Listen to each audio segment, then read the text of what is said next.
Hi guys, Steve up at the property, and I had a mechanical thumb put on my backhoe. Now, the last couple of videos I've done about the backhoe is repairing the electrical issues I had from this being welded onto the backhoe.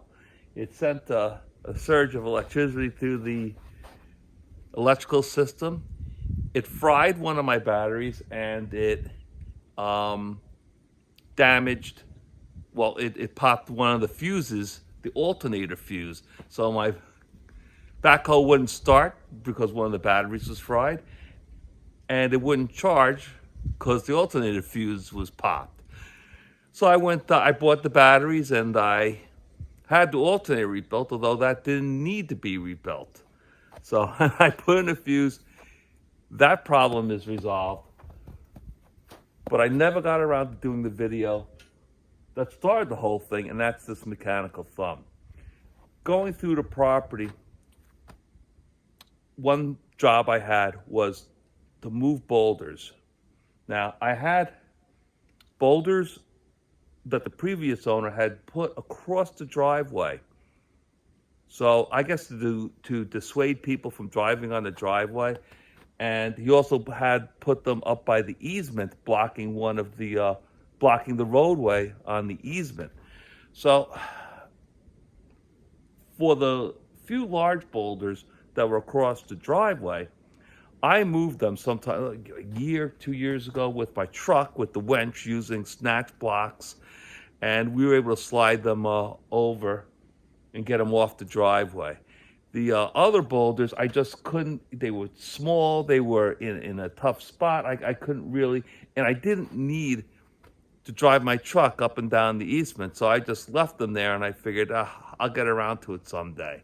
So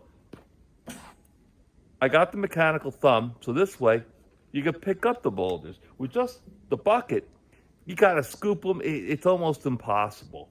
But with the thumb, I was easily able to pick up a bunch of boulders, and I on the easement, I got my video that I'll show you of me moving the boulders away from blocking the easement, and I dropped them by the gate, because there was a little area there where I had put the gate where a quad could drive around. I didn't want that happening. The whole purpose of the gate is to keep people out. So I moved the boulders from across the end of the easement by the driveway, and I piled them up by the gate so a quad can't drive around.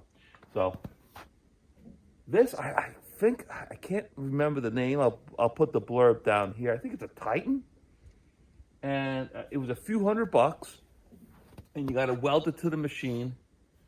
And there's a couple of others that are cheaper, but this is made of really heavy duty steel. Now, when you're digging, this might get in the way, but you just pull this pin, and you pull this other pin, and you can take this piece out, and you fold this up, and you just put a pin through here to here. So that way, it's out of the way and you could dig. But for the most part, I mean, you might say, oh, that's a pain in the butt. You got to constantly do that. But you're either digging or you're using the thumb. So far with the work I'm going to be doing with this is, if I got to dig a hole to make a post hole, because with this property all you have is rock, so you're not using a post hole digger. You're certainly not. You got to use this machine. Then I would fold this up. If I'm trenching, when I'm having my home built, I have to dig a 200-foot trench for the power off of the last phone line, last utility pole. Then I'll fold it up.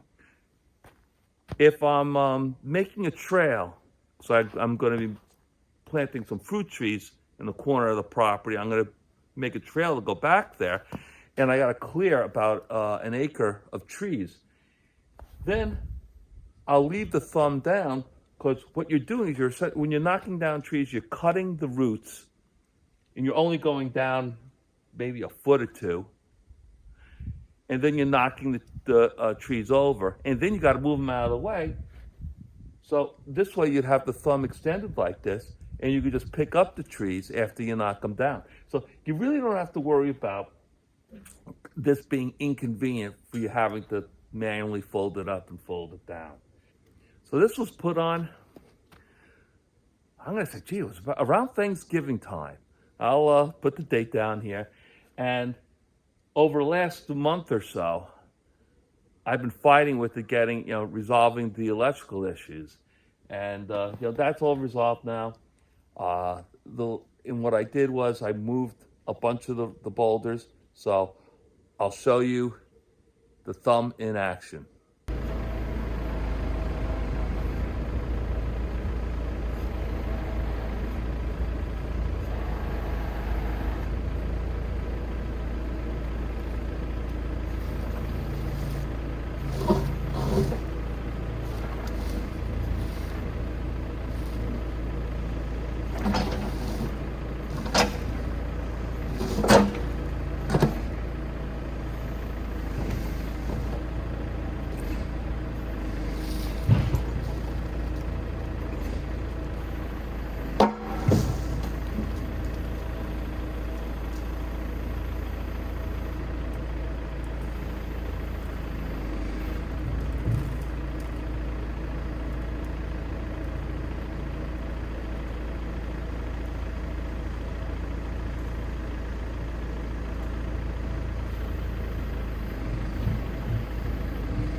All right, guys,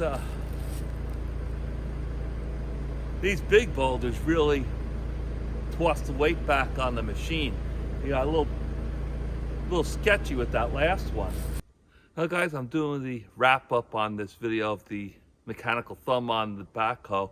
Probably a week, I think, after we actually moved these boulders, but I didn't have the show you the end result. We've got a ton of boulders here. They've been here a week. There's been snow on the ground since I left, and no quad tracks. I really don't have people trespassing on quads. You know, maybe it's like once or twice a year. My neighbor Frank comes on here a lot, but you know, he's my friend. He has permission. But this to keep people out, and I think this will do the trick. Before these boulders were here, it was real easy just to swing through here. So I think this is a good job. The thumb was worked great. There's a couple of things that I learned fairly quick. You know, you got to bring that boulder in real close to the cab when you're traveling with it, because leverage is a big thing. You move that boulder out, you can feel a big difference. The front wheels have very little weight on them. The further you move it out, it can get kind of sketchy. And another thing that I found out is when you're trying to pick up these boulders, put the thumb down in front of the boulder and squeeze, and then draw in the bucket. You know, don't try to push the boulder, move it into the thumb. Put the thumb down and clamp down with the bucket, and that made it a lot easier to pick them up. All right, guys, I think the mechanical thumb was a huge hit. It's very helpful, and I'm very happy that I did it, even though it whacked out my backhoe with the electrical problems for a few weeks. But I learned a lot about the electrical system. So in the end, maybe I lost out $135 on rebuilding the alternator, which it didn't need to be, probably. But I'm glad I did it. It's been a real big help. Thanks for tagging along on this adventure. I'll catch you next time.